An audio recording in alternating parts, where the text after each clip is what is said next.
kwa pikipiki tuna malad roads wale tumeweza kuconvert. So bodaboda ni channel ya kila mwananchi. Unapita pale tunakuunda, unaweza kwenda mahali roho yako iko. So bodaboda is just a springboard to take you to the next level. Hatutaki uendeshe bodaboda miaka 15, hapana.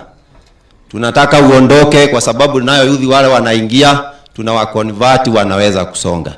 Now we have successful stories, hata wale wameketi hapa ati wewe hiyo ba umefungua, umetoa pesa kwa bodaboda.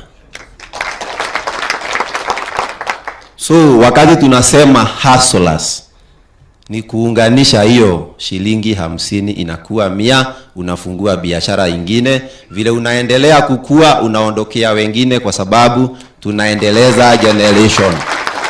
My friend Maina, you spoke like a professor. And I am amazed at the understanding and the knowledge and the experience that you people have. I am amazed. Nikisikia wale ambao wanadharau biashara ya bodaboda, they should listen to you. Yeah, you speak 10 times better than they speak. Mumetueleza vile hii biashara kidogo inapangana mpaka inakuwa biashara kubwa.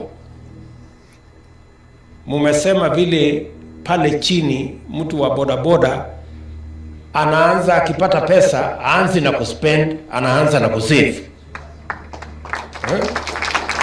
So, I mean, surely, hakuna vile mimi nitaongezea hiyo umesema, Peter, you have spoken better than I would have done.